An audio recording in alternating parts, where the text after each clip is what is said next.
Ahora sí te veo. Pues muy buenas, no sé cómo decirlo, buenas tardes, buenos medios días. Es una Sí. hora un poco extraña quizás para decirlo, pero desde España son las 2:30, desde UK, desde Reino Unido es la 1:30. Así que bienvenidos, bienvenidas a este webinario tan interesante que es de traducción y mediación interlingüística en L. Aspectos clave, vamos a ir a lo clave en esta hora que tenemos por delante. Y dejadme que os presente a Ángeles Carreres, que es profesora de lengua española de la Facultad de Lenguas Modernas y Medievales de la Universidad de Cambridge, en Reino Unido. Y la verdad es que ha escrito bastantes libros relacionados con el tema y muy recientes todos. El último se llama Mundos en Palabras, Learning Advanced Spanish Through Translation. ¿Es así, Ángeles? Sí, ¿Hecho bien? muy bien. Eh, con sus compañeras María Noriega Sánchez y Karma Caldú, es cierto, son Correcto. coautoras, ¿no?, de Sí, este sí. libro. Y es muy reciente, es del año pasado, así que nos vas a contar también investigaciones, supongo, muy recientes o artículos muy relacionados con este ámbito, y además has escrito interesantes libros como Cruzando Límites, la retórica de la traducción en Jacques Derrida, eres miembro del comité científico de la revista Translation and Translanguaging in Multilingual Context de John Benjamin, y cofundadora del grupo de investigación Cambridge Conversation in Translation, es decir, una especialista de alto nivel en la Bueno, traducción bueno, por favor. y L. Así que no, vamos, no puedo estar más contento por tenerte hoy aquí. La verdad es que ha sido uno de los webinarios donde más nos han pedido abrir plazas, que dejáramos entrar a más gente, porque Sí, la verdad es que es un tema, como hemos hablado más de una vez, Ángeles, sí. que interesa muchísimo, Mm, muy novedoso, y que cada vez pues, hay más necesidades de saber cómo funciona, cómo llevarlo al aula de L, que quizás es mm. lo que más puede interesar hoy a las personas que tenemos aquí. Así que yo encantado de hacerte esta entrevista hoy. Bueno, pues muchísimas gracias, Aarón, sobre todo por la invitación y la oportunidad de poder dar este webinario.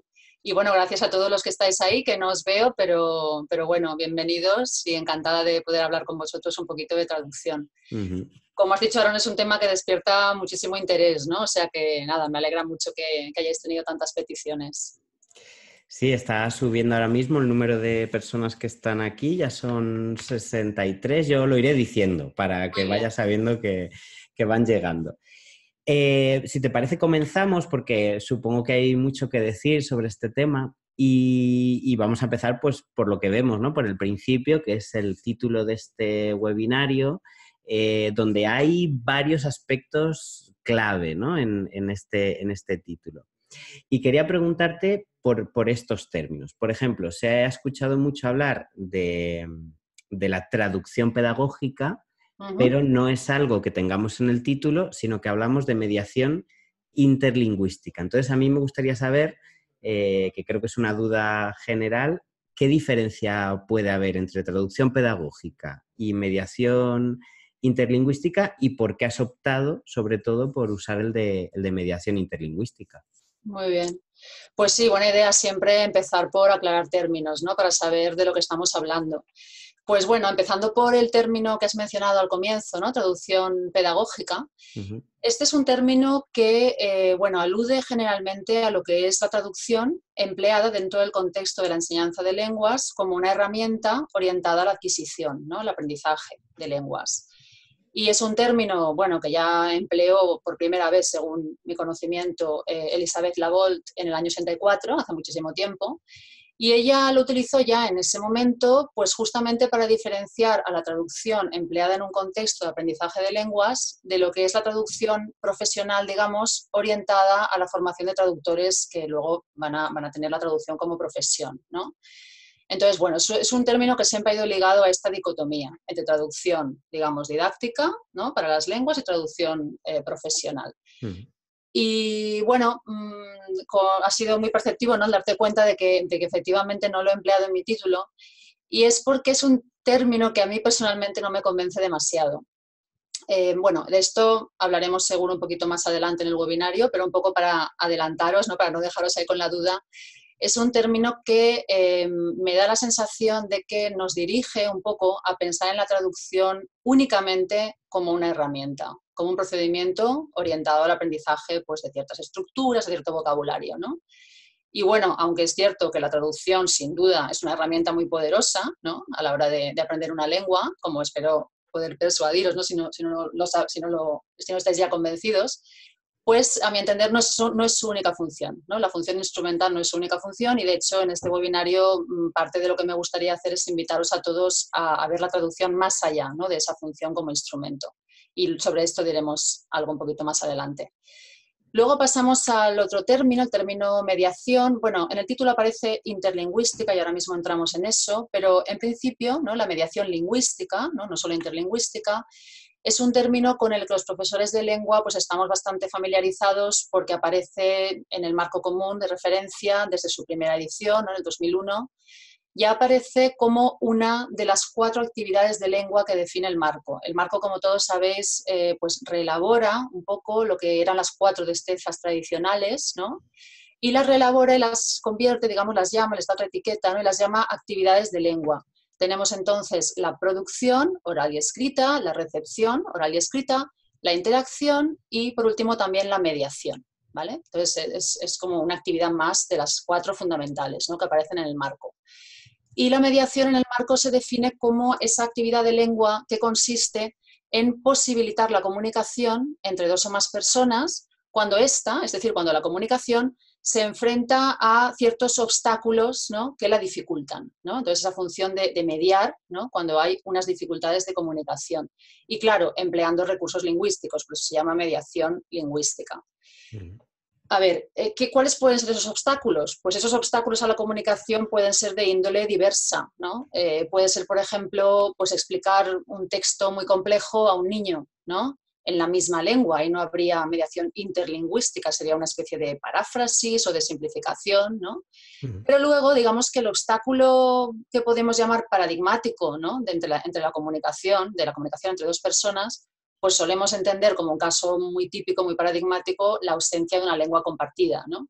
Y ahí es donde entraría la traducción e la interpretación como actividades de mediación, en este caso sí, interlingüística, es decir, entre 2 lenguas. Os he puesto aquí un par de citas que un poco abundan en lo que acabo de comentar. La primera es de la primera edición del marco y bueno, como veis aquí pues se dice, está ahí en amarillo, las actividades de mediación, tanto escritas como orales, hacen posible la comunicación entre personas que son incapaces, por cualquier motivo, de comunicarse entre sí directamente. Y ahora el marco pasa a dar unos ciertos ejemplos, ¿no? de mediación y menciona entre ellas la traducción, la interpretación, pero también, como veis, por ejemplo, una paráfrasis, un resumen, una toma de notas, cualquier reformulación de un texto, sea en la misma lengua o en otra lengua. Y luego, lo último lo he subrayado, pues porque en este webinario de nuevo voy a insistir bastante en este carácter de la traducción como una actividad no solo para profesionales, sino para cualquier aprendiente de lengua que quiera funcionar como un, digamos, usuario competente de la lengua que está aprendiendo, ¿no? Entonces, el mismo marco dice que las actividades de mediación de tipo lingüístico ocupan un lugar importante en el funcionamiento lingüístico normal de nuestras sociedades, ¿vale? Y luego, ¿sigo, Aaron? Sí, sí, adelante. Estoy Muy como tomando notas mentales. estupendo, muy bien. Bueno, y los demás también, todos los que estáis escuchando, si os surge alguna duda, alguna pregunta, por favor, también anotadla, que espero que al final tengamos un ratito para comentar preguntas. Muy bien, y luego tenéis aquí otra cita, de nuevo, abunda un poco en lo mismo. Esta está tomada del Companion Volume, que como imagino que muchos sabréis, fue una especie de complemento o de añadido, ¿no? al marco, que se publica en 2017. Y aquí, bueno, se dice pues, que en la mediación el usuario aprendiente actúa como un agente social. De nuevo, el marco, como siempre, insiste en el enfoque orientado a la acción, ¿no? En los usuarios de la lengua como agentes sociales, en este caso que crean puentes y ayudan a construir o comunicar significados, de nuevo, unas veces dentro de la misma lengua y otras veces entre 2 lenguas distintas, en el caso de la mediación interlingüística, que en inglés, por los que a lo mejor trabajáis en el ámbito anglosajón, pues sería cross-linguistic mediation, ¿no? Y de nuevo nos dice que el contexto puede ser social, pedagógico, cultural, lingüístico o profesional, ¿vale? Y bueno, en cuanto al Companion Volume, vale la pena comentar un poco que, bueno, aunque es cierto, si bien es cierto que el marco ya desde el comienzo nos habla de la mediación como una actividad de las 4 fundamentales, ¿no? Y esto es, digamos, un paso muy importante, ¿no?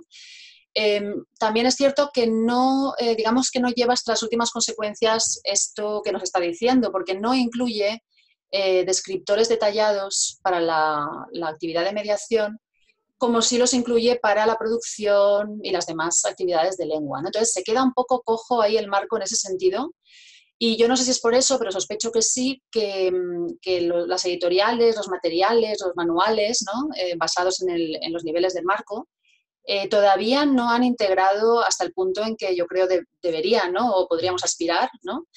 La actividad de mediación, ¿no? Tenemos manuales, material, como tú bien sabes, fantástico, ¿no? Basado en los niveles del marco, pero yo creo que por ahí falta un poco de trabajo, ¿no? Para seguir desarrollando material dentro de lo que es la mediación, y quizá sea por este motivo, ¿no? Porque en principio el marco no acaba de concretar esas definiciones, esos descriptores, ¿no? De la competencia mediadora. El Companion Volume de 2017 viene a subsanar un poco esta carencia. Sí que nos ofrece descriptores de la mediación y también parámetros para el desarrollo de la competencia plurilingüe. Insiste también el Companion Volume en que en estos años, desde la primera edición del marco en 2001, pues ha cambiado la sociedad, todavía la globalización ha avanzado más, todavía tenemos más sociedades con un mayor nivel de plurilingüismo, de multilingüismo, y todavía es incluso más importante fomentar la actividad de mediación, ¿no? O sea que espero que a partir del Companion Volume, pues ya las editoriales y los creadores de materiales se vayan haciendo eco de la importancia de la mediación. Totalmente de acuerdo, Ángeles, la verdad, porque falta mucho, puede que en parte fuera porque el marco se quedó un poco corto ahí y no fue más allá. Sí que quería preguntarte, de hecho, hablando un poco del Companion este que salió, nunca tengo claro si salió en 2017 o salió en 2016 y luego una actualización del 2018, nunca sé las fechas, me bailan, pero es bastante reciente, eso estoy seguro. Y quería saber, claro, hasta qué punto llega este Companion, o si es una actualización final en el sentido o sea, en el ámbito de la mediación en general. ¿Cubre todo lo que le faltaba al marco o todavía hay mucho que hacer después de ese Companion? No sé si has podido, supongo que ya después de un año y pico, ya has podido echarle un vistazo más profundo. Pero al principio no teníamos muy claro. Sabíamos que había desarrollado algo más los descriptores de la mediación, pero no sabemos si le falta algo más del tipo aportar actividades, como hace con la comprensión auditiva o con la expresión escrita. No sé si le faltaría algo. Sí, es verdad que se ha criticado que todavía falta, ¿no? Todavía falta camino. Pero bueno, yo creo que si miras el Companion, sí que es verdad que aporta mucho más de lo que había anteriormente. Pero bueno, sí, todavía se podría concretar más, ¿no? Y es muy probable que haya otras ediciones, ¿no? que lo complementen. Claro. Me imagino, ¿no? Le falta aún todo eso. Y luego quería comentar, porque el otro día estuvimos viendo en EIDELE, en el título que tenemos con la Universidad de Salamanca, hicimos una interacción sobre traducción pedagógica, lo llamamos precisamente, y lo primero que hizo el ponente, que fue una especie de interacción como esta, fue también criticar este término, ¿no? A pesar de que se llamaba así la sección. Y hablaba de que, claro, igual que no decimos comprensión pedagógica o Justamente. expresión pedagógica o expresión escrita pedagógica, ¿por qué si utilizamos traducción pedagógica, ¿no? Entonces, a mí me convenció bastante, no sé si te convence a ti esta explicación para poder... Totalmente. De hecho, bueno, no estoy siguiendo mi guión porque no puedo estar siempre leyendo, pero lo tenía anotado decir también eso, justamente eso, sí. Claro. que, bueno, es justo lo que me has dicho, igual que no decimos expresión oral pedagógica, ¿por qué traducción pedagógica? Sí, a mí no me gusta el término y es verdad que si luego veis las referencias al final, tengo también un artículo que se titula Traducción pedagógica y fue porque argumentando con los editores no les pudimos convencer de que no era el término más adecuado, pero no es porque yo comulgue con él, ¿no? Por el mismo Contra motivo. tu voluntad fue. Sí, un poquito, pero bueno, a veces hay que hacer estas cosas, ¿no? No pasa nada. Luego se explica, ¿no? Dentro del artículo, pero bueno, Claro. en el título está. Sí, Sí. sí, sí. No, a veces hay que poner un título para captar la atención de decir, bueno, vamos a hablar de esto y luego lo criticamos, que Sí, no hay ningún problema. no. Y precisamente hablando del término traducción, ¿no? Hablando de esto y relacionándolo con la enseñanza de español, concretamente, o con la enseñanza de lenguas en general, hay algo que a los profesores de español nos ha chirriado en la medida en que hemos empezado a estudiar la historia de las metodologías. Creo que teníamos por aquí a una especialista entre el público de metodologías, ¿no? Entonces, Ujú, le sonará muchísimo más que a mí. Pero traducción nos suena al método gramática-traducción, nos suena a ese mecanismo bastante decimonónico, ¿no? Para aprender sí. lenguas, de traducción de textos antiguos para leer, porque no era para aprender lenguas, ni siquiera el Ujú. objetivo didáctico era diferente.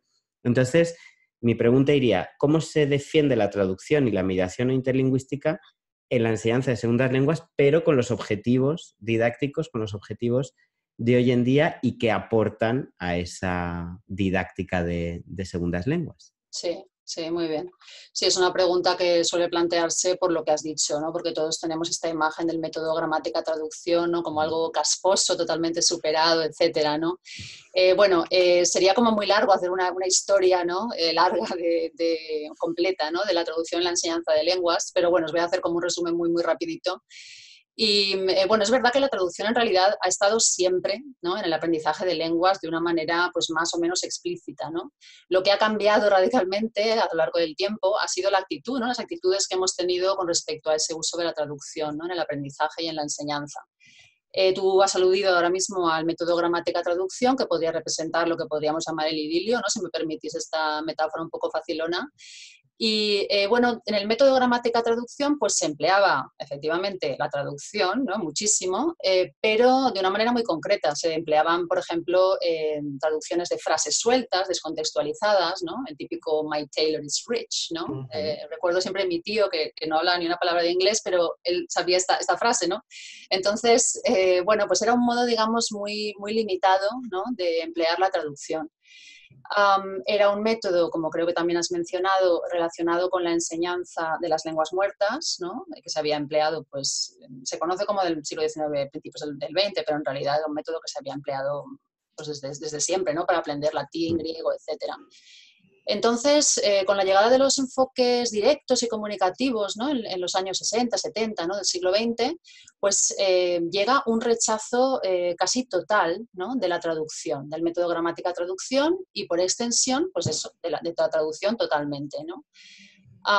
Y esto, bueno, a mí siempre me ha parecido curioso, ¿no? Porque es como una especie de razonamiento, yo creo, perverso, ¿no? O sea, no nos gusta esta metodología emplea la traducción, vale, pues la culpable es la traducción, ¿no? Ya tenemos ahí la solución al problema. Vamos a cargarnos la traducción de un plumazo y ya todos nuestros problemas metodológicos pues se habrán solventado. Bueno, estoy haciendo una simplificación, pero un poco fue esa la lógica, ¿no?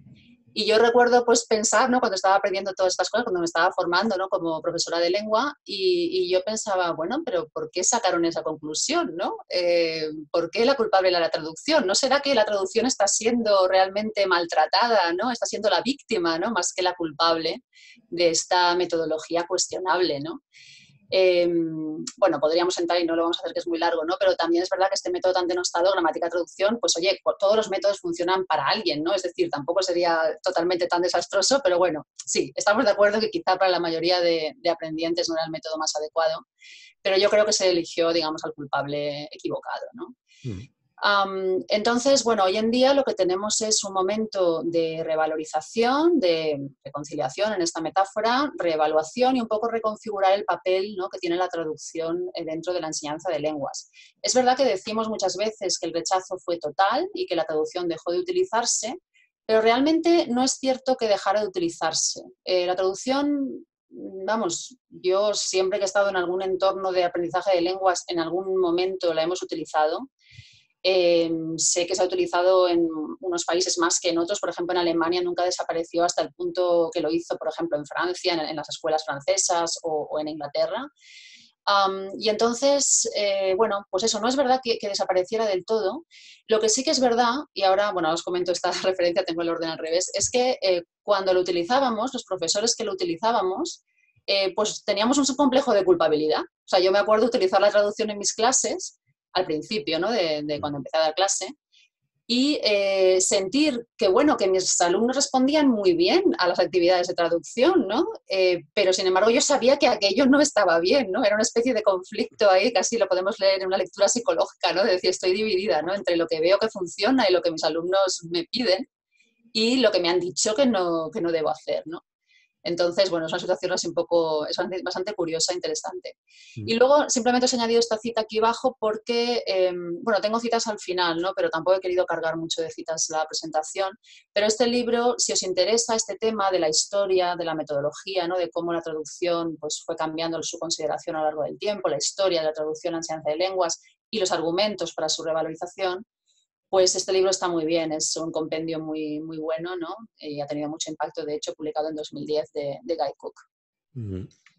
¿Vale? Y bueno, un poco para ilustrar lo que acabo de decir, aunque es un poco la misma idea, os muestro aquí una cita de Atkinson, ¿no? Porque este tema de que la traducción no era realmente la culpable, etcétera, pues lo ha dicho ya mucha gente. Yo lo llevo diciendo muchos años, pero no soy la única. De hecho, Atkinson ya en los años 80 dijo que es un ejemplo, ¿no?, el rechazo de la traducción era un ejemplo de cómo el baby, ¿no?, the baby was thrown out with the bathwater. O sea, lavamos al bebé y en lugar de tirar el agua sucia y quedarnos con el bebé, resulta que tiramos al bebé con el agua, ¿vale? Entonces me parece una metáfora muy gráfica. Interesante, sí. Sí, muy curiosa. Y luego, bueno, esta idea de que, esta idea también de nuevo un poco perversa, ¿no?, de que la traducción de alguna manera era un método anticomunicativo, ¿no? Y yo me pregunto, ¿pero qué es la traducción si no es comunicación? O sea, para mí la traducción es la actividad comunicativa por excelencia. Y por eso pues os cito aquí también a Alison Beebe, que también fue pionera en el tema de la didáctica de la traducción, en este caso traducción inversa. Y ella decía que, bueno, traducir textos auténticos para un propósito es una actividad comunicativa y, de hecho, más natural y más necesaria que muchas de las actividades supuestamente comunicativas, ¿no?, que se inventan para los hablantes de lengua. ¿Vale? Sí, nos dice Carla desde el chat que en Suecia se usa, Suecia, no Suiza, Suecia, se usa mucho la traducción en el aprendizaje del español y otras lenguas modernas en las escuelas públicas, así que bueno, alegramos. Pero también es verdad que una cosa es que se use algo y otra es cómo se usa ese algo para aprender lenguas, ¿no? No sé si estarás de acuerdo. Sí, claro, por supuesto, y ahí entramos en lo siguiente, ¿no? De hecho, si quieres te sigo respondiendo porque tenía aquí algunas cosillas más que comentar. Y bueno, yo la verdad es que he hablado algunas veces, y no sé si de manera demasiado optimista o demasiado entusiasta quizá, de un giro traductológico, ¿no?, igual que se habló del giro comunicativo en la enseñanza de lenguas. Sí. Pues he hablado del giro traductológico, ya digo, no sé si de manera muy optimista. Y bueno, hay una serie de factores, ¿no?, que han propiciado, yo creo, el hecho de que ahora la traducción tenga una consideración mucho más positiva, ¿no? Los menciono muy rápidamente porque tampoco quiero que nos metamos demasiado en esto, pero un factor sería el interés que hay ahora renovado sobre el uso de la lengua primera en el aula de lengua. Un poco ya superado ese dogma del monolingüismo absoluto en el aula, ¿no?, solamente la lengua meta, etcétera, pues ha habido investigaciones en este sentido, ¿no? Entre ellos podemos citar pues, a Galindo Merino, que tiene un libro muy interesante sobre el uso de la primera lengua. Luego tenemos también el desarrollo de plataformas digitales y gamificadas, por ejemplo Duolingo, que se apoyan, en el caso de Duolingo, totalmente en la traducción, quizá porque al hacer un material digital que tiene que dar un feedback automatizado, sea un poco más sencillo hacerlo con tareas de traducción, aunque bueno, es la traducción entendida de manera un poco estrecha, pero bueno, es cierto, ¿no? Sí. Y el caso de Duolingo, que supongo que todos o muchos de vosotros conoceréis, es muy curioso, es muy interesante porque Duolingo es una aplicación de un éxito tremendo, ¿vale? Ha tenido muchísimo éxito, tiene un montón de usuarios, pero si lo habéis utilizado alguna vez, os habréis dado cuenta de que está basado casi exclusivamente, no exclusivamente, pero casi exclusivamente en tareas de traducción. Digo tareas, pero ni siquiera son tareas, son como ejercicios, ¿no? Muy concretos. Y yo siempre digo que es un poco como el método gramática-traducción, pero sin la gramática, porque no tenemos ningún tipo de explicaciones. Lo que tenemos son frases absolutamente descontextualizadas, muchas veces incluso absurdas, ¿no? Como por ejemplo, hoy he hablado con mi caballo, o yo qué sé, no sé, es realmente, ¿no? Yo lo estoy usando ahora para aprender ruso y la verdad es que me parece muy divertido, pero también me parece paradójico que hayamos criticado tantísimo el método gramática-traducción cuando al menos ese método tenía gramática, ¿no? Pero bueno, ya digo que no lo digo por criticar Duolingo, al contrario, me gusta mucho, es muy divertida, aunque creo que debe complementarse, pero bueno, es un poco, es curioso, ¿no? Sí. Y luego también el auge del interés en la traducción audiovisual. En primer lugar, dentro del campo de los estudios de traducción, ¿no? De formación de traductores, etcétera, pero luego enseguida se han visto las ramificaciones también para el aprendizaje de lenguas, ¿no? Y tenemos, por ejemplo, el trabajo de Noa Talabán, ¿no? En este sentido y de sus compañeras. Uh-huh. Luego, innovaciones en didáctica de traducción de manera más amplia, se incluiría también lo que acabo de decir de la traducción audiovisual, pero más generalmente no quería incluir esto como un punto separado, porque para mí han servido de inspiración, vamos, tengo una deuda enorme, ¿no? con colegas que trabajan dentro de la formación de traductores, como Hurtado Albir, González Davis, Colina, Quirale, Vivi, ¿no? Entre muchos otros, y que a mí me han servido muchísimo de inspiración para desarrollar mis propios materiales de traducción, eh, aunque durante mucho tiempo se ha dicho que, bueno, ellos enseñaban traducción y nosotros lengua, ¿vale? Un poco, ahora Uh-huh. hablaremos un poco más de eso, pero un poco me gustaría abogar por establecer, por tender puentes, ¿no? Entre los dos campos. Y luego, por último, aunque, como se dice en inglés, last but not least, ¿no? La noción de mediación, ya hemos dicho, en realidad la noción de mediación nos lo ha puesto muy fácil a los que defendemos la traducción, porque es como que como todo el mundo acepta, ¿no? Lo que dice el marco, pues ya no tenemos que esforzarnos tanto por convencer a la gente. Pero bueno, ha sido realmente una herramienta muy poderosa, ¿no? El tener pues el respaldo, ¿no? del marco en este sentido. Uh-huh. Sí, y hablando voy a conectarlo con lo que dices del marco, precisamente en algunos de tus trabajos te refieres a la traducción como la quinta destreza, que en realidad Sí. destreza es un término, digamos, premarco, porque Sí, lo llama actividades comunicativas de la lengua, pero es un poco largo decir la quinta actividad comunicativa de la lengua. sí, un poco Entonces, por eso. exacto, para Sí. entendernos, la quinta destreza. Y no sé si podrías hablarnos un poco de esta etiqueta y, bueno, qué implica en la Sí. consideración de la traducción en el aula de lenguas. Sí, muy bien. Bueno, un segundo, porque creo que había aquí otra cosa, pero bueno, esto lo podemos saltar, era solamente un Ah, poco vale. para ver qué es lo que aprendemos al aprender traducción, pero paso enseguida, porque tampoco quería leer toda esta lista, pero paso enseguida a comentar lo que me acabas de preguntar, que es un punto que para mí es muy importante, ¿no? Y está en el fondo de pues, todo el trabajo que he hecho sobre este tema, un poco está en torno a esta cuestión, ¿no? Que me has preguntado. Entonces, la traducción en la enseñanza de lenguas, un poco el planteamiento sería, ¿es un medio? ¿Es una herramienta? ¿No? ¿O es un fin? Y es verdad, digo una destreza y también pensaba comentar que destreza parece un término un poco superado quizá, Mm. pero bueno, yo lo veo como una etiqueta un poco diferente para referirnos un poco a lo mismo, es decir, a una actividad de lengua, si quieres, que constituye un objetivo de aprendizaje en sí misma, ¿no? Por su valor intrínseco y no solamente, como decía al principio, por su valor instrumental, ¿no? Un poco lo que decía este compañero que dices, ¿no? Que decía, bueno, igual que no decimos expresión oral pedagógica, ¿no? La expresión oral, igual que la expresión escrita, nadie cuestiona que debamos practicarla y que en sí misma sea una actividad que debe conocer, ¿no? Que debe manejar un aprendiente de lengua. Pues un poco lo mismo, o sea, yo abogo por lo mismo para la traducción, ¿no? Que no tengamos que supeditarla siempre a su valor de herramienta, ¿no? Y en ese sentido, pues por eso esta idea, ¿no? De la traducción como destreza. reconociendo lo que me has dicho, ¿no? Del término que quizá no es el más moderno, ¿no? El que más resuena últimamente. Hay numerosos autores que se han referido también a esto. Yo y mis compañeras y yo lo hemos hecho en varias ocasiones, pero también hay otras personas, Sara Lariosa, por ejemplo, Leonardi, que no está citada aquí. Y bueno, pues eso, ¿no? Como digo, es para mí una distinción importante, pero sobre todo poniendo el énfasis en eso, ¿no? En el valor de la traducción como fin o como actividad de lengua. Y aquí tengo 2 citas de este libro que os he comentado antes, de Guy Cook, traducción en la enseñanza de lenguas, argumentos para su reevaluación. Y él en estas citas, como veis, pues os he subrayado las partes más importantes, dice un poco lo mismo, ¿no? Que la traducción, o sea, que la visión de la traducción como medio y como fin no necesariamente tienen que ir separadas, de hecho para él van de la mano, ¿no?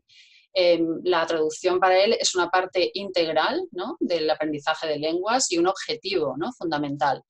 Y en la segunda cita veis también que el conocimiento bilingüe para él siempre está implicado en el uso monolingüe de la lengua, ¿no? Es como que van de la mano, como hemos dicho.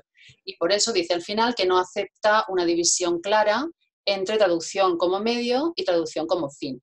Y yo, bueno, cuando leí esto en 2010 dije, sí, está muy bien, por fin, ¿no? Alguien dice justo lo que pienso yo. Y me pareció también una postura bastante valiente, ¿no? Porque no era algo que se oyera mucho, ¿no? En ese momento. Y bueno, hay que decir también que esto que estamos diciendo ahora, ¿no? De que hay que defender la traducción también como fin dentro del aprendizaje, etcétera, es algo que sí que hemos dicho algunas personas desde el campo de la enseñanza de lenguas. Pero todavía no habíamos oído a mucha gente o prácticamente a nadie decirlo desde el campo de la formación de traductores, ¿no? Y por eso me ha parecido interesante incluiros esta cita de Anthony Pym, que es un estudioso de traducción, de traductología, del año pasado, publicado el año pasado, en la que él un poco dice lo mismo, ¿no? Pero me interesa por quién es él, ¿no? Porque es alguien que viene, digamos, del otro lado. Y dice que la traducción es una destreza, él dice skill, ¿no? Bueno, es una destreza, una capacidad, no solamente para profesionales, ¿no? Dice que ya no estamos aquí solamente para producir personas a quienes les pagamos para traducir, estamos aquí para desarrollar destrezas que la gente utiliza en su vida diaria, tanto profesionalmente como en los entornos no profesionales. Todo el mundo puede aprender cómo traducir mejor. Chapó, ¿vale? Porque la verdad es que, claro, esta distinción entre traducción profesional y no profesional tiene una razón de ser, y es que la disciplina de la traductología, los estudios de traducción, es mucho más reciente que los estudios de lengua, de aprendizaje de lengua, y para, digamos, constituir esta disciplina, para marcar sus señas de identidad, fue muy importante para ellos diferenciarse, digamos, de lo que era enseñanza de lengua, ¿no? Decían, nosotros enseñamos traducción, vosotros lengua, y son 2 cosas completamente distintas.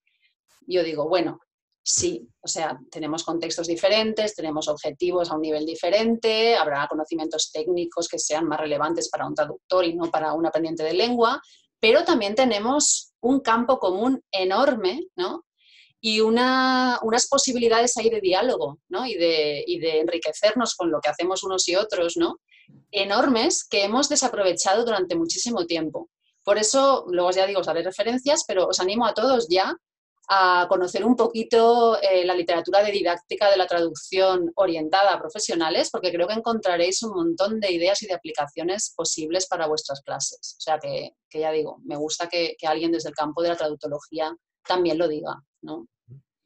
Sí, sí, no, la verdad es que siempre, yo por lo menos he sido muy defensor de buscar en otras disciplinas Sí, medios para mejorar la labor docente, y qué menos que de la traducción, que tiene la misma herramienta que es la lengua exactamente. para sus actividades, ¿no? Y Sí. de hecho, yo no sé si aquí las personas que están presentes les ha ocurrido, ¿no? Pero yo he tenido alumnos de español, alumnos que aprendían español, Uh-huh. que iban a ser traductores, y por lo tanto aquí entra un campo, ¿no? Como si yo llego a español para fines específicos y un estudiante quiere español de los negocios. Pues bueno, tengo que estudiar un poco, tengo que ver qué especificidad necesita. Sí.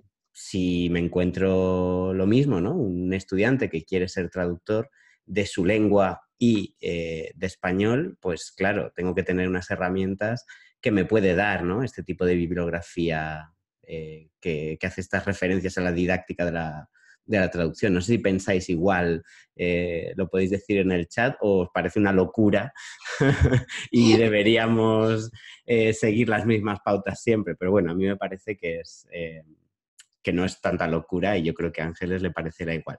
Sí, pero por favor, decid lo que penséis, porque todo se Sí. puede discutir y debatir. Nos preguntan en preguntas y respuestas si, bueno, no sé si quieres que lo dejemos para el final también, este tipo de preguntas, y así retomamos un poco todo, dependiendo de lo que vayas comentando. Pero preguntan también por si se puede entender que mediación y traducción son lo mismo. No sé si prefieres Eh, responderlo ahora o al final. como quiera, no sé cómo vamos de tiempo porque no estaba mirando. Nos quedan 20 minutos o así. Bien, bueno, a mí lo que me quedaba por contaros eran ejemplos de actividades, pero no tengo ningún problema en responder ahora a esta pregunta. Sí, vamos a responder entonces, si te parece Muy bien, bien, así y lo ya hacemos un vemos poco más ejemplos. interactivo. Ujú. O sea, traducción y mediación no son sinónimos. Digamos que la traducción es un caso concreto dentro de la actividad de lengua que es la mediación. Como dijimos al principio, la mediación lingüística puede involucrar una lengua distinta o puede no involucrarla. Si estamos hablando de mediar entre dos personas que no tienen una lengua compartida, ahí entraría la traducción como un ejemplo de mediación interlingüística, ¿no? Que tiene dos lenguas. Pero decíamos también que podemos tener casos de mediación intralingüística. Por ejemplo, imagínate un niño o una persona sin mucha formación literaria que se enfrenta a un poema de Góngora, pues no lo va a Claro. entender aunque esté escrito en supuestamente español, ¿no? Entonces, una exégesis, una interpretación de ese poema para esa persona sería un caso de mediación intralingüística en este caso. Con lo cual, no sé si esto responde a la pregunta, pero la traducción sería un caso dentro de la mediación, no un sinónimo de mediación. Mediación es un concepto más amplio. Sí, o sea, según tengo entendido, corrígeme si me equivoco, Ángeles, estaría la mediación que tú has comentado, intralingüística, no sería per se traducción, y No. luego la mediación interlingüística entre lenguas, que ya sí que entraría en el campo de la traducción. Luego estaría debatir si usamos traducción o interpretación, o sea, oralidad o escritura, no sé si aquí Sí. importa o realmente podemos usar un término más genérico. Bueno, yo creo que podemos usar un término más genérico. Todos Ujú. sabemos que en la vida real, pues sí, se habla de intérprete cuando es un intérprete de conferencias, etcétera, pero lo que está haciendo esa persona es traducir, ¿no? Lo que decía, solamente un apunte muy, muy breve, lo que decías de que la traducción, o sea, la mediación intralingüística no es traducción, que es lo que yo también he dicho, ¿no? Ujú. Bueno, es verdad que, por ejemplo, un lingüista como Roman Jakobson desde hace ya muchos años dijo que hay tres tipos de traducción. Traducción intralingüística, es decir, en la misma lengua, traducción Ujú. interlingüística entre dos lenguas y traducción Ujú. intersemiótica, por ejemplo, de imágenes a palabras. Bueno, lo Claro. digo porque, a ver, términos podemos encontrar de todo tipo, ¿no? Pero yo creo que para responder claramente a la pregunta que me ha hecho esta persona, quizá lo mejor es decir eso, ¿no? Que la traducción es un caso concreto, ¿no? De mediación entre dos lenguas dentro de la actividad de mediación que sería más amplia, ¿no? Claro, claro, claro. Vale, muchas gracias, Ángeles. Entonces, veo que en el chat están ya con ganas de ejemplos de actividades. Ah, Así sí, que no claro. vamos a defraudar. Yo la verdad es que No. tengo muchas ganas porque es algo que también me siento muy identificado con el dibujito que has puesto antes de la La culpabilidad. culpa, ¿verdad? Sí, sí. Totalmente. Y además yo no soy muy ducho en inglés, por ejemplo, entonces ya no es que me sintiera culpable, es que tampoco sentía que tenía las herramientas quizás Ya. de crear actividades de traducción o de mediación interlingüística. No conocía el término, entonces no sé si nos puedes enseñar un poco esos dos ámbitos, incluso teniendo en cuenta que hay profesores que no dominan la lengua materna de sus estudiantes. Sí, bueno, sí, esto sería una cuestión interesante que realmente, bueno, no me había preparado, digamos, para hablar de ella. Del Pero tema, por ejemplo, O sea, por ejemplo, el tema de las clases, las aulas en las que hay alumnos con lenguas uno, ¿no? Muy Claro. diferentes. Ahí ya entramos en otro ámbito, ¿no? No Ujú. digo que no se pueda emplear la traducción ahí, pero habría que utilizar otras estrategias, ¿no? Eso Yo, las es. actividades que os iba a presentar son las que yo he trabajado, ¿no? Del libro que hemos escrito mis compañeras y yo. Y ellas, todas las actividades son realmente para alumnos con lengua uno, ¿no? Con una lengua de alto nivel, inglés, y que Ujú. están aprendiendo español. O sea, son actividades de traducción inversa, en mi Inversa. caso, De ¿no? todas maneras, hay que decirlo, la mayoría de los estudiantes que me he encontrado sí que dominaban el inglés, algunos Ya. no, entonces en muchas ocasiones sí que podría haberlo implementado. Entonces Sí, depende un poco del contexto, ¿no? De cada sí, persona. totalmente. Y además yo creo que tenemos que alejarnos un poco. Yo estoy un poco cansada de esa idea del hablante nativo Ya, como, ¿sabes? Como el, no sé, el modelo de la perfección, ¿no? Yo totalmente. creo que en el mundo en el que vivimos todos utilizamos diferentes lenguas a diferentes niveles de competencia y no pasa nada, ¿no? En el sentido de que todavía puedes aprender, aunque tu lengua no tengas el inglés como una lengua que dominas, todavía puedes aprender de una actividad de traducción, Sí, ¿vale? sí, sí, sí, totalmente. Pues cuéntanos, Bueno, a ver, Ángeles. os cuento un poquito y bueno, tengo que mencionar el libro porque es de donde están tomadas las actividades, ¿no? Eso es Ujú, la fuente de las actividades que os voy a presentar hoy. Además, no sabía que ibas a mencionar ya a mis compañeras, pero tenía que mencionar a ujú, María Noriega Sánchez y Carmen Calduc, ¿no? Mis dos compañeras muy queridas, con las que hemos realizado este trabajo de equipo realmente, que ha sido pues este libro, que es fundamentalmente un libro práctico, ¿vale? De actividades de traducción, como he dicho antes, de inglés a español, dentro de un contexto, pues eso, de hablantes anglófonos generalmente y de traducción inversa, ¿no? Y un poco, lo más importante que diré, lo único que diré un poco teórico sobre el libro, es que hemos intentado poner en práctica lo que os comentaba antes de la traducción como fin y como herramienta, ujú. teniendo en cuenta ambos aspectos y asumiendo que no tienen por qué entrar en conflicto. Y cuando escribimos el libro pensamos que era una postura un poquito polémica, quizá, ¿vale? Porque todavía no habían salido por ciertos trabajos que luego han dicho esto. Pero bueno, nosotros asumimos esa polémica y quien quiera discutirlo, pues que lo discuta, no pasa nada, ¿vale? Se puede discutir, pero bueno, es un poco esa postura la que nosotras hemos tomado. Y luego, haciendo una selección, ¿no?, de las actividades que hay, pues he elegido aquí 6, que no sé si dará tiempo de comentaros todas, pero bueno, como veis, la primera que os voy a comentar habla de traducir imágenes en palabras, con lo cual ya os digo que para muchos de vosotros a lo mejor esto no lo llamaríais traducción, es traducción que os decía intersemiótica, ¿no?, entre dos Ujú. sistemas de comunicación semióticos, las imágenes y las palabras. El segundo sería traducción intralingüística dentro de la misma lengua, con el caso de la subtitulación para sordos. Ujú. El tercero, un ejemplo de traducción dramática, teatral, en el que trabajamos sobre todo la reproducción de la oralidad, o lo que se llama oralidad fabricada, ¿no?, dentro de lo que es el lenguaje teatral. Luego, la número 4, traducción y adaptación, para reforzar un poco la importancia de tener en cuenta en la vida real, ¿no?, de un traductor profesional, la importancia del encargo, de lo que te piden que traduzcas y para qué audiencia, ¿no? Un poco adaptar tu traducción a eso. La quinta, hablaremos de retraducción de un texto literario, luego os comento lo que es esto, aspectos estilísticos, y por último, traducción del lenguaje soez, ¿vale? Son, ya digo, nada, 6 actividades, hay un montón, pero he tomado estas como ejemplo. ¿Os parece que vayamos por orden? Sí. ¿Sí? Vale. Bueno, pues en primer lugar, esta actividad es, como ya he dicho, de audiodescripción para ciegos, ¿no? Imagino que todos estáis familiarizados con el contexto, pero os comento un poco que la audiodescripción para ciegos es, pues justamente para que las personas que no pueden ver puedan disfrutar de una película, de un documental. Consiste en traducir en lenguaje, en palabras, las imágenes que esas personas no pueden ver, ¿no? Hay cada vez más salas de cine que ya incluyen banda audio descrita, ¿no? Y tú simplemente puedes ir al cine y ponerte a la banda audio descrita, en donde te van a ir contando lo que tú no puedes ver, ¿no? Ujú. Esto sumado a lo que es la banda sonora que ya existe en la película, con lo cual el audiodescriptor tiene que introducir la descripción entre los huecos que dejan los personajes cuando están hablando, ¿no? Claro. Es fascinante. Entonces, bueno, en este caso, en nuestro contexto, pues en primer lugar lo que hacemos es, la actividad que veis ahí como 12. Esto, bueno, son actividades un poco resumidas, veréis que faltan trozos a veces, pero lo he hecho para que cupiera, ¿no?, en la pantalla Ujú. del Sí, sí, sí. PowerPoint. Entonces, bueno, en primer lugar hacemos como una especie de lluvia de ideas, ¿no?, preguntando a los alumnos qué piensan que implica hacer una audiodescripción para ciegos, ¿no? ¿Cuáles son los criterios, ¿no? Por ejemplo, a la hora de seleccionar qué imágenes describimos, porque obviamente no podemos describirlo todo. y va a cambiar mucho una audiodescripción a otra dependiendo de lo que decidas que vas a describir, ¿no? ¿Cuáles son los criterios? Sería algo que podría salir en esa lluvia de ideas. Luego, continuando con esta fase de sensibilización, en la parte 12B, les presentamos, ¿no? Les pedimos que visualicen una escena de la película Amélie en su versión doblada en español.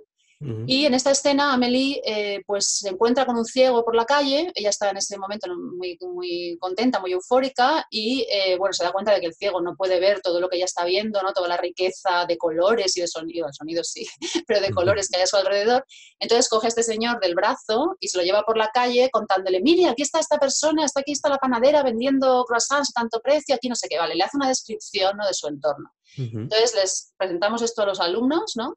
Y luego les preguntamos si piensan que esto es un poco como una audiodescripción, basándose un poco en las ideas que hemos visto antes, ¿vale? Son simplemente un par de actividades así de sensibilización. Después pasamos ya a lo que es el centro, digamos, el núcleo de la actividad, en la actividad 13, y aquí les pedimos que escuchen en primer lugar con atención la banda de audio de un cortometraje del director Jorge Roelas, que se llama Paco. Y entonces simplemente aquí lo que están escuchando son los diálogos, que no hay mucho, pero en fin, las voces de los personajes, los ruidos de fondo, etcétera. Es decir, están situándose en la posición de una persona ciega, claro, que no ve y tiene que entender por lo que está oyendo, ¿vale? Claro, lo primero que te das cuenta es que eso es muy difícil, es realmente muy difícil saber qué está pasando. Entonces ahí empezamos a pedirles que formulen hipótesis sobre lo que está sucediendo, en qué lugar se encuentran los personajes, qué personajes aparecen, no sé, pues cómo creen que se sienten los personajes, no sé, se puede trabajar vocabulario ahí de todo tipo, ¿no? Y también estructuras, ¿no? Si hablamos de dónde crees que están, etcétera, ¿no?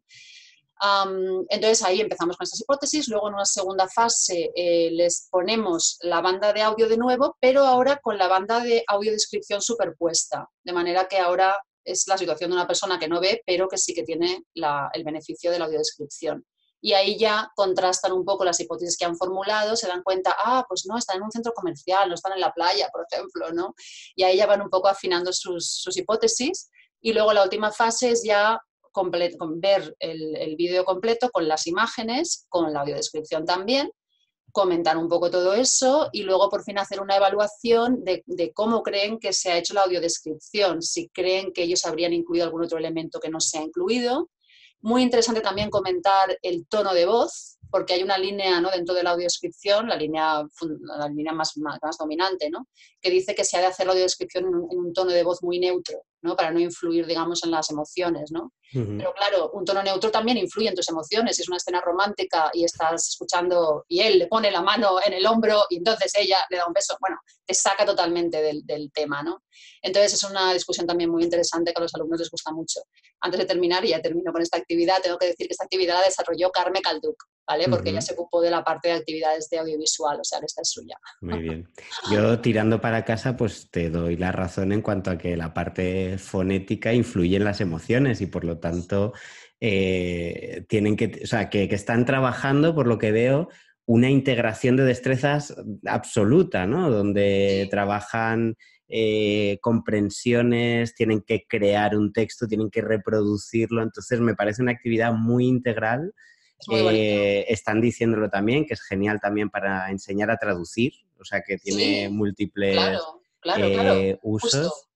Sí. Y me parece muy bien secuenciada, o sea, me ha sorprendido muy, muy, muy para bien porque les da un modelo, nunca había pensado en la escena de Amélie como un modelo para la audiodescripción, ¿no? Que podía haber sido directamente ponerles en el lugar de una persona ciega, pero no, ha sido previamente, les damos un modelo, les ponemos en situación. O sea, vamos, no sé si... Dicen por aquí que tenéis a Fátima fascinada. O sea que son actividades muy, muy interesantes. Se lo voy a decir a Carme Calduc porque ya te digo, es una actividad redonda y es suya. Es una actividad fantástica, ya ves que la he elegido al principio. No, desde luego, se nota que empiezas fuerte. No sé si por tiempo, sí que me gustaría verlas todas, pero si te parece bien, les pasaremos el PowerPoint a las personas que nos están viendo para que vean otras actividades y podemos centrarnos en alguna donde se implique la lengua materna, que también puede ser uno de estos elementos, ¿no?, más disruptivos o donde más nos podemos sentir mal, a ver cómo podemos cambiar, porque comentaba alguien que la traducción, no sé si decía algo del método comunicativo de la traducción y defendías, ¿no?, al principio, que no hay nada más comunicativo que la traducción. Entonces, podríamos ver algo donde en principio pensemos que no es comunicativo y transformemos la traducción en comunicación. A ver, déjame pensar. Voy a volver a Sí, mi sí, listita. sí. A ver, subtitulación para sordos. Bueno, claro, es que no sé, cuando dices comunicación, por Sí, o ejemplo, a mí sea, la actividad esta del encargo de traducción, la número 4, que uh-huh. es de adaptar un texto a una audiencia, me parece muy comunicativa, pero no sé si es lo que en Sí, este sí, momento sí, exacto. O entiendes por sea, todas comunicación. las que, todas son actividades comunicativas, pero no sé si hay alguna donde la lengua materna del estudiante se implique Sí, claro, la en... mayoría, porque la mayoría son de interlingüística. O sea, las dos primeras que he puesto no implican el No inglés, pero todas implican. las demás lo implican. O sea, que si quieres os paso, no sé, os comento la número 4, por ejemplo. Claro, vale, Vale, y perfecto. luego la 5 si nos da tiempo. Tú me dices cuándo se termine el Sí, tiempo. estupendo. Vale, la número 4, como os decía antes, es una actividad encaminada a mostrar, ¿no?, la importancia del encargo de traducción, ¿no?, que en la vida profesional de un traductor pues se da, ¿no?, el tener que tener muy en cuenta a tu audiencia y a lo que te han pedido, ¿no?, que produzcas. Entonces, en este caso, lo que pedimos a los alumnos es que traduzcan un texto, es un poco más largo que este que aparece aquí, pero bueno, este texto del relato de Dorian Gray, de Oscar Wilde, y les decimos que lo tienen que traducir, pero lo tienen que traducir para una colección de lecturas fáciles que va a aparecer en una editorial de material, ¿no?, pues como la vuestra, ¿no?, Ujú. de aprendizaje y de literatura, digamos, internacional, ¿no? Y Sí. tienen por ese motivo que simplificar el lenguaje al mismo tiempo que traducen, ¿vale? Tienen que primero reducir el texto, le damos un número de palabras tope y tiene también que simplificar el léxico, ¿no? Entonces, en primer lugar, el primer paso es que tienen que hacer un resumen de ese texto en inglés. El texto está en inglés, el original, pues tienen que resumirlo en inglés y ya pueden en ese paso empezar a simplificar el lenguaje. Y Ujú. luego de ese texto tienen que hacer una traducción, esto es una traducción, digamos, más clásica, ¿no?, una traducción normal al español, y al mismo tiempo producir un glosario de términos que consideren complejos para acompañar su traducción. O sea, es ponerles un poco en una situación un poco, bueno, no sé si es totalmente realista, pero un poco más realista, ¿no?, Ujú. de lo que es la traducción, ¿no?, que ya digo, más clásica, pero también orientada al mundo de la traducción real, ¿no? Claro, claro. O sea, tienen que hacer una Una adaptación adaptación. para que otra persona, por lo mejor de un nivel más bajo, de español que ellos, ¿no?, pues pueda Sí, entenderlo, ¿no? Sería del estilo. exacto, exactamente. ¿Os comento otra más? ¿Da Sí, sí, tiempo? claro. Sí. Vale, pues la siguiente, la que hemos llamado retraducción de un texto literario, aspectos estilísticos, a mí me gusta mucho, con mis alumnos aquí funciona muy bien, no sé si sería adecuada para todo tipo de alumnos, pero bueno, aquí lo que hacemos es que les damos dos versiones de un fragmento de un relato de Edgar Allan Poe, La carta robada, y una de ellas está traducida por Julio Cortázar y otra por Jorge Luis Borges, que los dos Ujú. tradujeron a Poe, ¿no? Entonces, les damos este texto, pero no les damos los dos textos a todos. Les damos a una parte de la clase uno y a la otra el otro. Y les Ujú. pedimos que hagan una traducción al inglés. En este caso, para ellos, una traducción directa, ¿vale? Ujú. Entonces, hacen una traducción al inglés cada uno de los grupos de cada uno de los textos y luego se intercambian ese texto, ¿no?, ¿vale? Para que vean, o sea, un poco la idea es que si alguien todavía pensaba que la traducción es un proceso mecánico, para que se den cuenta de que de esas dos traducciones de Cortázar y Borges, llegas a un texto fuente, a un texto inicial, que es muy diferente, ¿no? Entonces ahí nos damos cuenta de que tanto Cortázar como Borges han introducido ahí su propio estilo, ¿no?, ciertas Ujú. estrategias que hacen que tú no puedas simplemente recuperar el texto inicial a partir de una traducción, eso es imposible, ¿no? Pero es un poco un experimento interesante, los alumnos comentan pues por qué estos cambios, etcétera. Y luego Ujú. ya pasamos a evaluar un poco las dos traducciones y a comentarlas. Y ahí también es muy interesante porque los alumnos, yo me encuentro, por ejemplo, comentarios que dicen como, no sé, muchos de ellos dicen, bueno, si yo no conociera el texto en inglés, la que más me gusta es la de Borges, pero conociendo el texto en inglés, creo que Borges se ha alejado demasiado del texto original y por tanto tengo que decir que es mejor traducción la de Cortázar. O sea, ¿sabes? Son apreciaciones que, bueno, tener razón, no es que tenga razón o no, cada uno tiene su punto de vista, Sí. pero te llevan a poder comentar cosas fundamentales de la traducción, ¿no? La importancia de la subjetividad, la importancia del estilo personal, ¿no? ¿Qué es más importante, que el texto funcione o que sea, digamos, fiel? Bueno, no me gusta emplear la palabra fidelidad, que es muy complicada, tiene muchas Sí. ramificaciones, ¿no?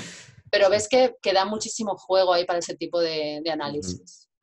No, desde luego, y justo había subrayado y escrito la palabra subjetividad cuando la has dicho, porque muchas veces hay que, para estudiantes que no están familiarizados con la traducción, pero la usan porque es un mecanismo automático cuando aprendes una lengua, traducir y buscar tu referente en tu lengua materna, reflexionar sobre que la traducción es subjetividad y que no hay un término A que se corresponde a un término B, sino que, como tú decías, no es automática, sino que tiene un filtro subjetivo, pues al final, claro, cuando estás en esas situaciones de ¿y esto cómo se dice en mi lengua? ¿O esto cómo se dice en español?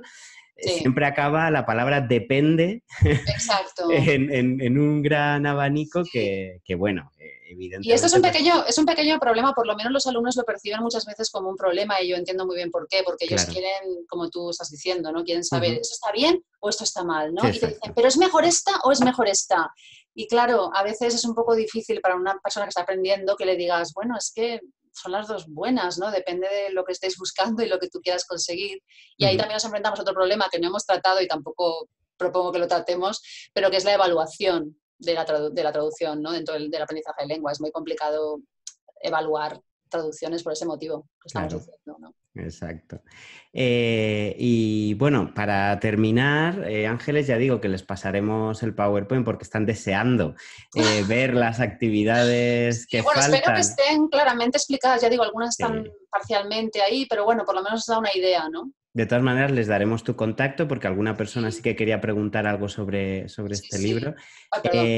Y si te parece, pasamos eso, como bien dices, a recomendarnos Ah, algunas pinceladas de algo que pueda servir a las personas que nos ve para seguir formándose o mm. para encontrar actividades similares. Muy bien. Bueno, al final de todo, os lo enseño un momentito, tengo aquí todos los trabajos citados, ¿vale? Porque tengo que citar toda la gente que he citado, pero Ujú. lo que os quiero recomendar son más bien estos que aparecen aquí, que son más bien prácticos. He pensado que para la mayoría de la gente que estáis aquí ahora, a lo mejor lo que más os interesa no es la investigación, sino la práctica, no lo sé, ¿no? Pero Claro, bueno, sí. estos que os cito aquí me interesan porque son de utilidad práctica, ¿no? Entonces, bueno, os he incluido el nuestro porque realmente no conozco en este momento otro libro de esas características, ¿no? Que sea de inglés a español, ¿vale? Entonces lo he incluido ahí. Luego os he incluido también un libro de María González Davis, que para mí para nosotras ha sido fundamental, ¿no? Una gran inspiración, que es, bueno, es como una especie de repositorio, ¿no? De catálogo, ¿no? De actividades. En este caso no son de español en concreto, o sea, son, digamos, ideas que puedes adaptar a cualquier combinación que tú quieras. Pero bueno, es un libro fantástico que recomiendo a todo el mundo.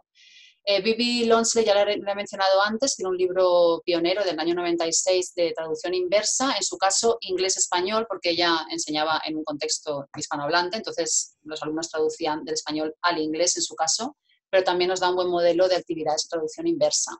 Luego hay un libro que lo he incluido porque acaba de salir hace muy poquito.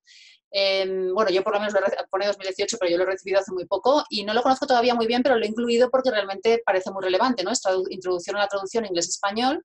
Me ha interesado mucho que este autor ha incluido actividades tanto de traducción inversa como directa en el mismo libro, que es otro Ujú. aspecto un poco, bueno, bastante innovador, bastante, podría ser incluso polémico. Y bueno, es un libro a explorar, ¿no? Yo también lo tengo que explorar, pero os lo cito ahí. Hay otro de Philip Kerr, Translation and All Language Activities, que se refiere en este caso a la enseñanza del inglés como lengua extranjera, pero es lo mismo, es un catálogo de actividades súper útil, ¿no? Está muy bien. Hurtado Albir es un libro también más clásico, pero lo tengo que incluir porque a mí también me sirvió mucho, ¿no? En mis comienzos en este tema, pues fue también una buena fuente de inspiración orientada a la enseñanza a la formación de traductores. Pero bueno, ya veis que aquí estoy mezclando un poco todo y espero haberlo Ujú. justificado suficientemente. Luego hay otro libro que también, bueno, no lo he utilizado, ¿no? Pero también conozco, que es el de Orozco Yutorán, que también incluye una serie de actividades de traducción. Luego el libro de Haywood, Thompson y Harvey, Thinking Spanish Translation, es traducción, en este caso, es directa, o sea, es del español al inglés, Pero bueno, yo os menciono aquí cosas que cada uno vais a adaptar. Algunos estaréis estudiando, estaréis enseñando en universidades, yo que sé, en Alemania, en otros países, ¿no? Y podéis adaptar estas ideas. Y luego el último lo menciono porque es un clásico, ¿no? Cuando todo el mundo, en una época en la que casi todo el mundo pues, estaba denostando la traducción, pues Duff escribe este libro, Translation, que de nuevo pues está muy bien. A ver, se ha avanzado mucho desde entonces, ¿no? Pero yo creo que hay que también no olvidarnos, ¿no? de las deudas que tenemos con la gente que ha sido pionera, ¿no? En esto. Entonces, bueno, ahí tenéis una serie de títulos para abrir boca. Y seguro que a lo mejor algunos conocéis algún otro título que podéis compartir. No sé si a lo mejor hay posibilidad de hacer esto en el chat o en las intervenciones, pero por favor, compartid lo que queráis, ¿no? Para que Sí, podamos sí. todos Yo conocer. les animo, aunque nos estemos saliendo del tiempo, a que digan si tienen alguna referencia más. Y quería comentarte varias cosas que nos han estado diciendo, además de muchísimas gracias, que es muy interesante y ameno, que no sabían todo lo que se podía hacer con la traducción. Muchas gracias a todos, me alegro un montón de que os haya Que interesado. De hecho, yo he visto más ponencias a lo mejor sobre la traducción en el aula de español y sé que esto es una pincelada comparada con todo lo que se puede hacer. O Sí. sea que vamos, que yo os recomiendo que le hinquéis el diente si os interesa el tema. Pero también hablan de que tranquiliza al estudiante, ¿no? Que ya no se sentirán tan culpables, porque a Ah, partir de ahora lo verán como una técnica para masticar la lengua. muy bien, muy bien. Interesante. Qué metáfora Sí, sí, más sí. potente. También preguntan, porque sí que es verdad que has enseñado actividades dirigidas a estudiantes intermedios y avanzados. No sé si Mm. también hay dirigidas a estudiantes más principiantes. Bueno, me he basado en el libro que hemos publicado y Mm, este libro es verdad que va orientado a un nivel a más intermedio intermedio. avanzado, o sea Ujú. que en este caso la mayoría son de intermedio avanzado. Pero bueno, yo también utilizo la traducción en mis clases de principiantes, por ejemplo, Claro. para mostrar el uso del artículo determinado en inglés y en español, que parece una cosa muy fácil, pero de fácil no tiene nada, No. pues empleo muchas veces actividades de traducción de manera así contrastiva, ¿no? Mm. Y traducción a la vista también, ¿no? Interpretación en clase y eso yo sí que las empleo, pero ya digo, no las he incluido por eso. Sí, no hay problema. Sí, es que es un mundo muy grande, en realidad, muy Muy nuevo, grande, pero muy grande. sí, sí, sí. Y también nos preguntan que qué libro es, el que has comentado, es el primero, ¿no? La referencia que tienes ahí Sí, para sí, que lo sí. vean. Las he tomado de nuestro trabajo. Por si Sí. alguien había llegado tarde quizás al Mm, webinario, bueno, que sepa que hemos usado esta referencia. sí. También preguntan, bueno, no preguntan, son comentarios, pero que me gusta dártelos para que veas un poco el feedback, que son muchos, están dando muchos comentarios. Ya Muy digo, bien. hemos sido como 90 personas, que es un montón, Fantástico. es muchísimo. En la Sí. traducción influye mucho la personalidad y el léxico que acostumbra a usar la persona. No hemos entrado a valorar las variedades de No, las lenguas, evidentemente, ya no del español, de cualquier lengua, y claro, eso influye en qué traducción se sí, hace y cómo eso se procesa, ¿no? en el sí. aprendizaje. De hecho, en nuestro libro tenemos uno de los capítulos del libro, no he hablado de la estructura porque no se trataba de eso, ¿no? Pero un capítulo que tenemos es la variación, la traducción de la variación lingüística, que es un Ujú. tema fascinante, muy complejo, pero muy interesante y ahí tenemos varios casos de hecho, la última actividad que no hemos comentado, que era el lenguaje soez, la traducción del F-word, ¿no? En inglés, que es una palabra muy Sí. interesante en inglés, muy polisémica, pues está tomada de ese capítulo, de la variación lingüística, en este caso el registro El vulgar, ¿no? registro. Muy Sí. sí, sí, nos pedían antes ver la actividad 6, pero lo voy a dejar como para que lo vean tranquilamente en casa. Porque También luego nos, esto estará disponible, Aaron, o sea, todo Sí, esto, sí, sí, vale, estará grabado y luego les pasaremos tu contacto por si quieren preguntarte algo y también muy el bien. PowerPoint si nos lo cedes Sí, para que sí, lo tengan. Sí, sí, ahí sí, porque está no el hay nada, PowerPoint. creo yo, con problema de copyright y todo, no hay No. ningún problema ahí. También nos recomiendan Miguel Sánchez, a Noa Talabán, que has Sí, citado previamente, que tiene un par de libros editados por la UNED, ¿no? sí. Y Anthony Pym, que también lo has citado, que tiene manuales muy utilizables en clase y muy prácticos. Ujú. Así que también los recomiendan. Muy bien. Que gracias por quitarnos la culpa por la traducción en el habla de L. Sí, venga, hay que celebrarlo, hay que celebrar la Exacto. traducción, quitarnos ya la culpa. Claro que sí. Exacto, exacto. Yo, vamos, desde luego cuando lo descubrí, lo de la mediación interlingüística, pues me quité mucho ¿Verdad peso que de sí? encima. Ah, ya era hora. Sí, sí. Y nada, que has quitado muchos prejuicios. Bueno, es que hay muchísimos comentarios, tenemos muchísimos. de muchísimas gracias, que quieren un segundo webinario, pues no lo Uy, descarto, bueno, no lo muchísimas descarto. gracias. Ahora vamos a tener, bueno, es que tenemos muchísimos comentarios. Te voy a guardar el chat Sí, para que lo guárdamelos y leas luego me los miro. Sí, sí. tranquilamente, ¿vale? Lo guardo Muy ahora bien. mismo. Y nada, Ángeles, nos hemos pasado un pelín del tiempo, pero yo creo que merecía la pena por reflexionar sobre todo esto. Desde luego, cuando pase esta temporada de webinarios que tenemos ya de aquí a diciembre planificados, que iremos anunciando, pues sí que es verdad que sí que quisiera retomar, hacer ahora no aspectos clave, sino profundización y Sí, ver un poco más actividades está más práctica, ¿no? Más práctica, ya que hemos cubierto un poco lo que es Exacto, el trasfondo teórico, pues sí. comentar más actividades, ¿no? Sí, sí, sí, eso es, ir por ese lado, que yo creo que lo agradecerán muchísimo, pero que han agradecido también esos aspectos clave, ya, aunque solo sea por quitarse la La culpa, culpa. prejuicios y todo eso, Sí, sí, ha sido práctico al final esa muy bien, parte. muy bien. Y nada, muchísimas gracias Ángeles por tu tiempo y ya sabes, estamos encantados de tenerte aquí. Ha sido todo un descubrimiento Muy bien. para todas las personas que nos siguen por aquí. Bueno, pues Muchas muchísimas gracias. gracias de nuevo por la oportunidad, porque bueno, los demás no lo sabéis, pero Aarón sí, es la primera vez que doy un webinario, entonces Correcto. ha sido una experiencia, la verdad que ha estado muy bien.